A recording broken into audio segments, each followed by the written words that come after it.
Hey guys.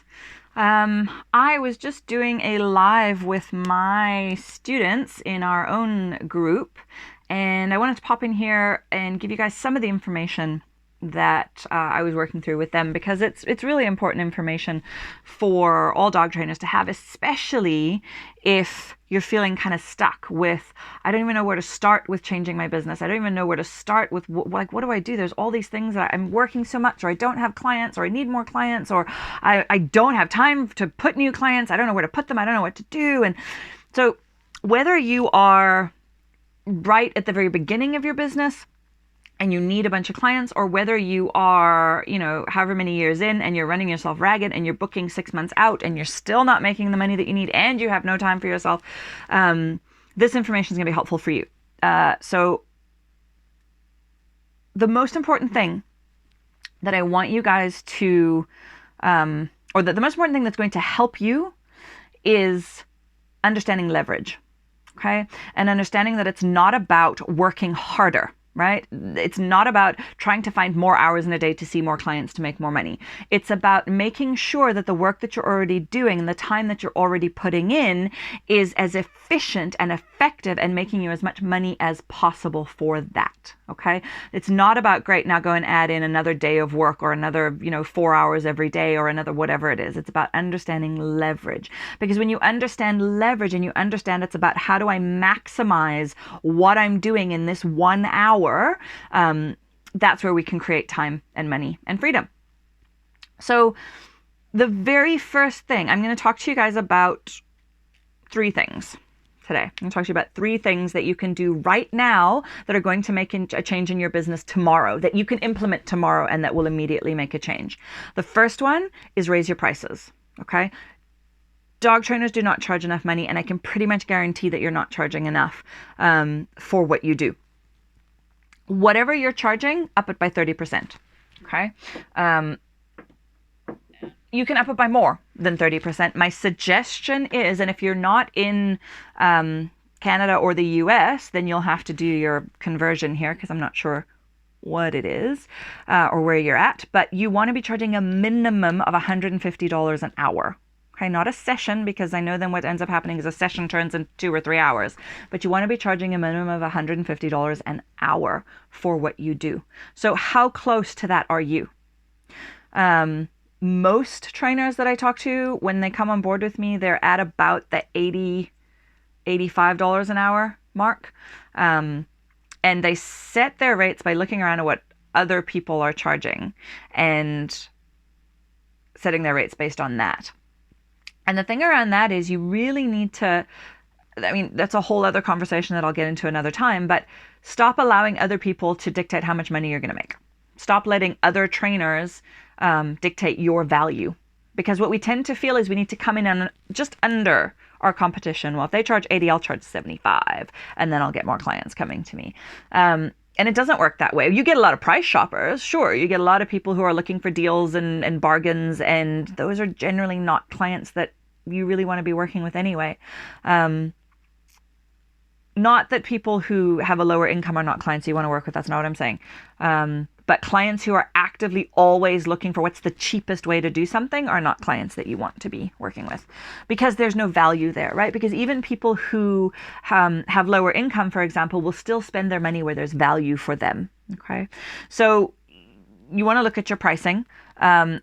Minimum $150 an hour. Now, here's the thing about pricing and about charging that much is I know there's a lot of trainers, or some of you in here, who charge or who work a lot with low income communities, or who worry a lot about charging too much and the people that aren't going to be able to afford that. And if you've watched any of my money videos or my money mindset videos, you'll have heard me say before that if you actually want to be able to help the people who need the help financially, then you need to be charging more, not less. Because if you are charging everybody $60 a session, your business cannot support you to maintain that, right, and sustain that, but your business can also not support you to be flexible with what you're charging. right? Because every single dollar that's coming into your business account or that's coming into your business is so desperately needed to just stay afloat that there's no room for flexibility. Whereas if you're charging $150 an hour and you've got a backbone of your business and the structure is there that you're making enough money, when someone comes to you who's like, I desperately need your help, and you know you can help them and you want to work with them and you want to help them and they can't afford your $150 an hour, now you have the flexibility to be able to say, you know what, yeah, I can charge you 60 a session or 40 a session. I can donate my session, whatever you want it to be, and it won't break my business, right? So if you want to actually be able to help people who really need the help financially, you need to be charging more and not less. So raise your rates by 30%. When you raise your rates, what most dog trainers will do is put a note on Facebook or send out an email to their clients and say, I'm raising my rates. Don't do that. Do you get an email from Save on Foods that says cheese is going up by 80 cents, whatever, right? No. When we make a big deal out of raising our rates, it becomes a big deal for our clients, right? So raise your rates. You don't need to announce it. You simply talk to people as they reach out to you about it, and you tell them what your rates are. Now, there's a different conversation that you can have with someone who's already a client and you're raising the rates on.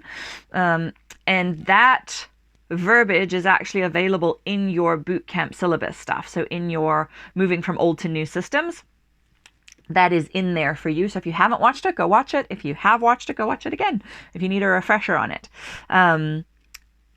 But you're simply talking to clients as they reach out to you about what your rates are. And you're not saying, and we've recently raised our rates and so it's XYZ. You're saying, and the cost for that is blah.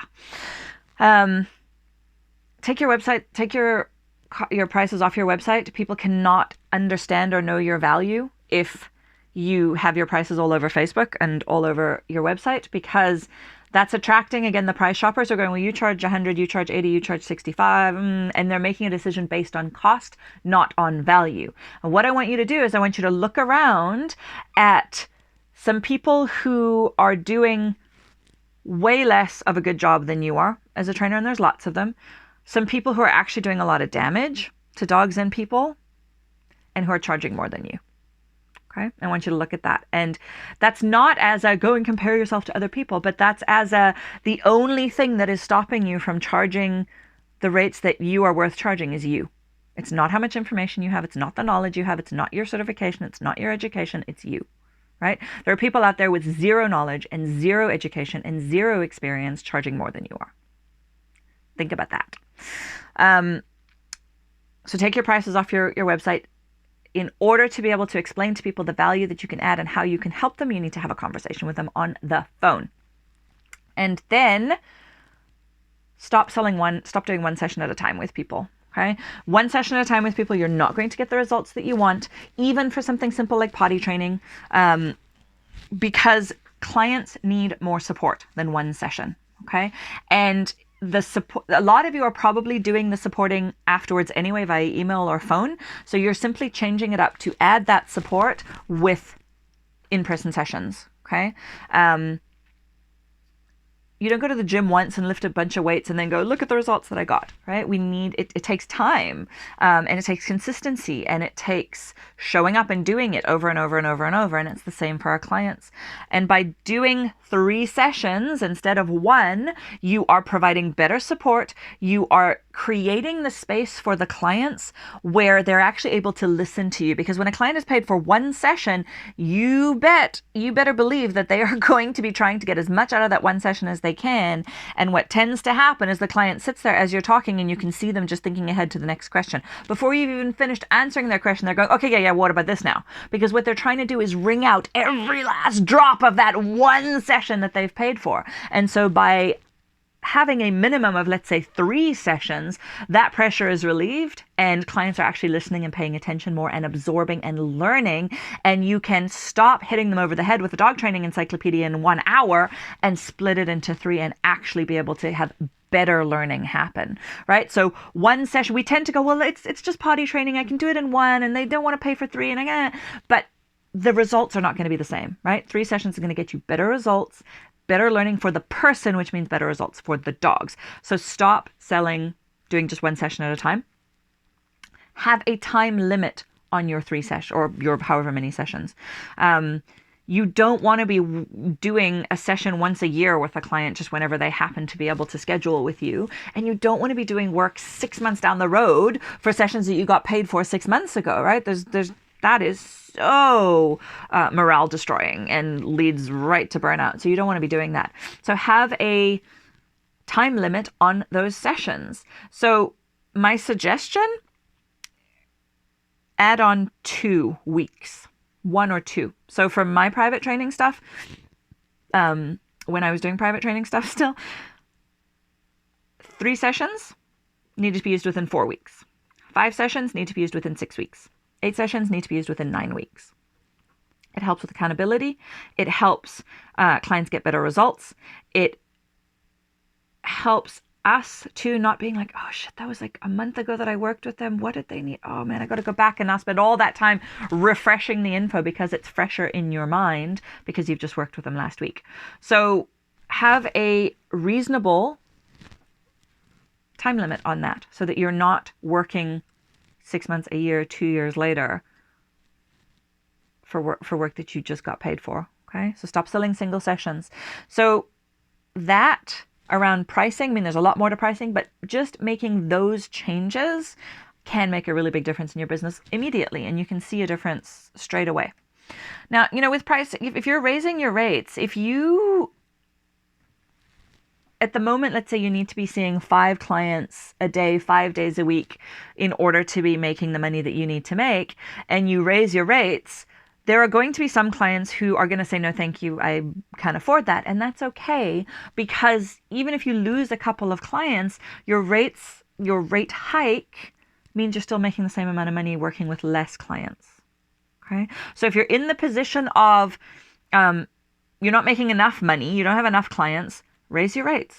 If you're in the position of you have too many clients, definitely raise your rates. If you're in the position of you need to make more money or have more time, raise your rates, okay? Because that immediately impacts your bottom line. And it immediately means you're bringing more money in, and it immediately means that your stress levels are lessened. Now, when the second thing that I want to talk to you guys about, which ties in with rates, because you're not having your rates on your website, so you aren't having people come across and look at and go, oh, she charges $150, that person only charges $90, I'm going to go there.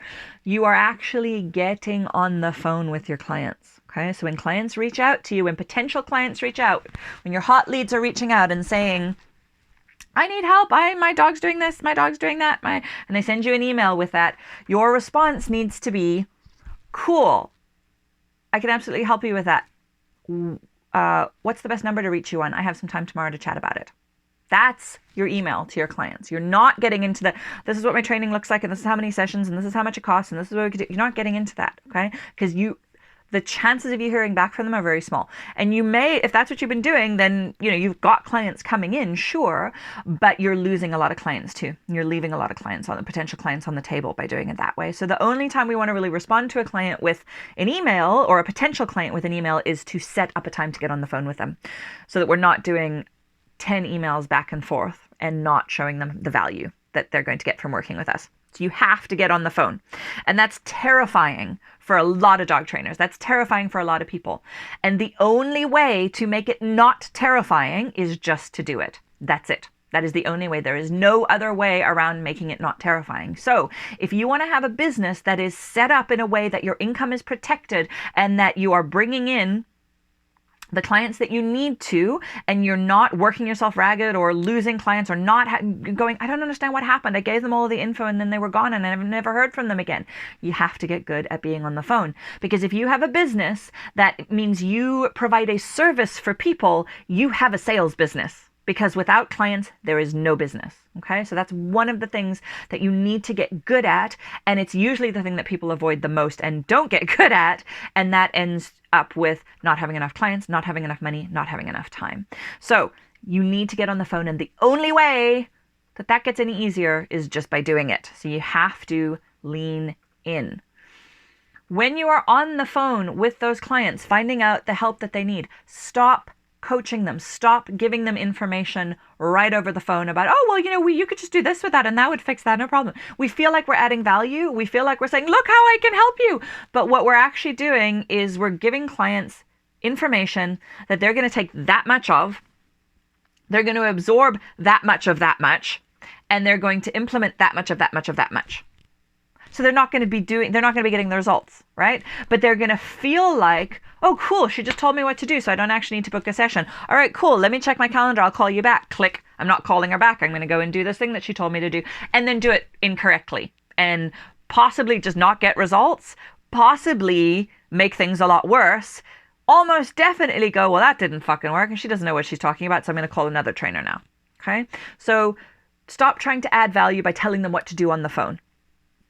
You also do not have a waiver or a contract or terms or conditions in place when you're on the phone with a potential client, and you are opening yourself up wide to a lawsuit by giving information over the phone like that. Okay, so just stop doing it. It's a temptation because we hear all of these things that we're like, oh, that really needs to change for that dog, and I really want to give you that info right now, but it's not going to help.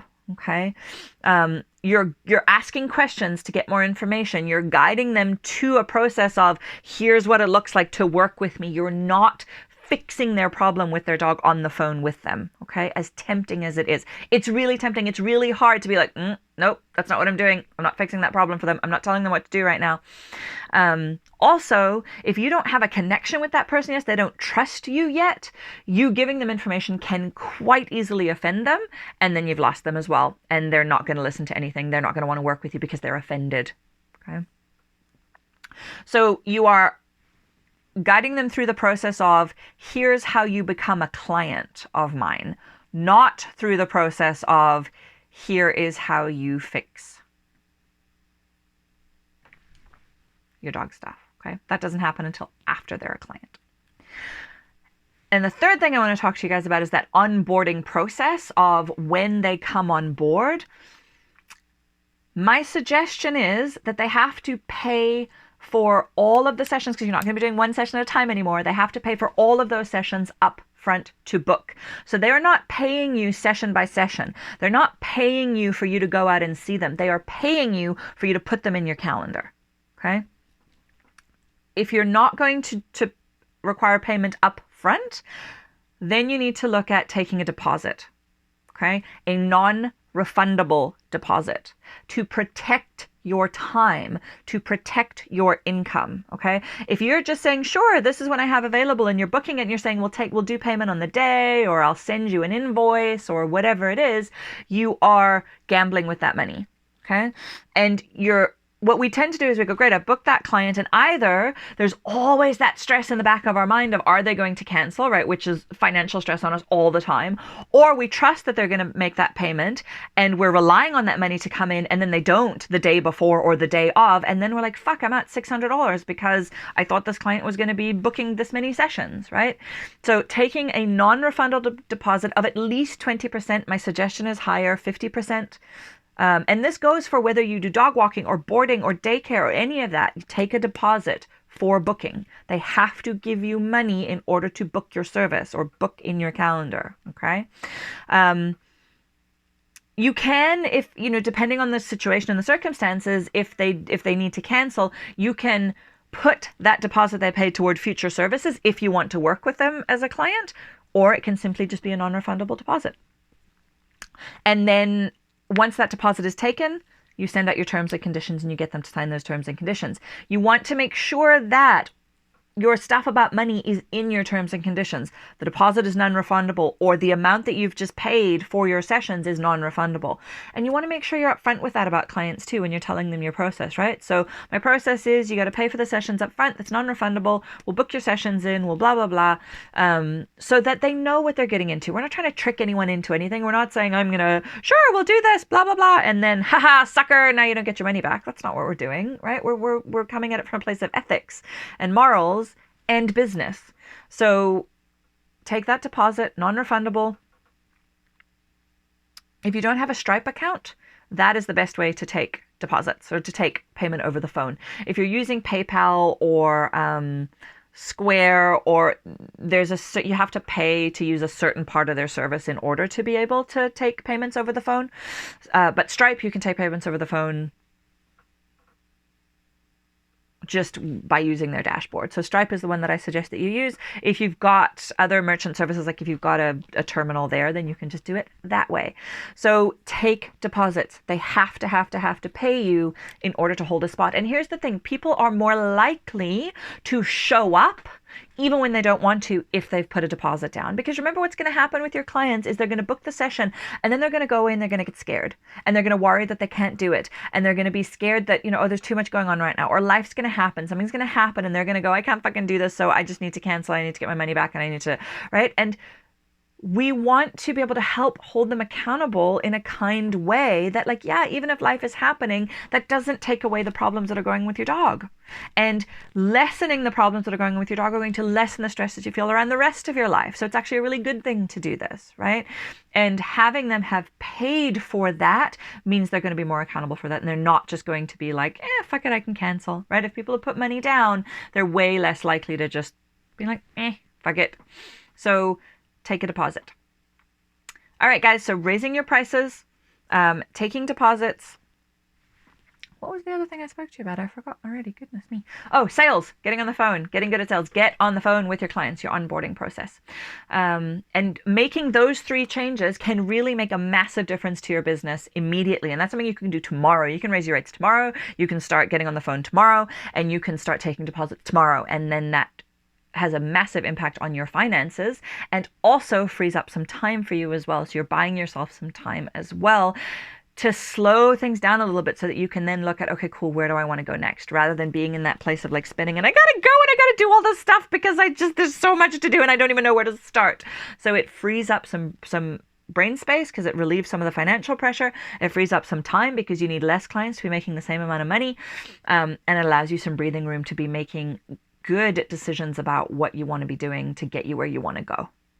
Alrighty, guys, enjoy. I hope that was helpful, and I'll chat to you soon.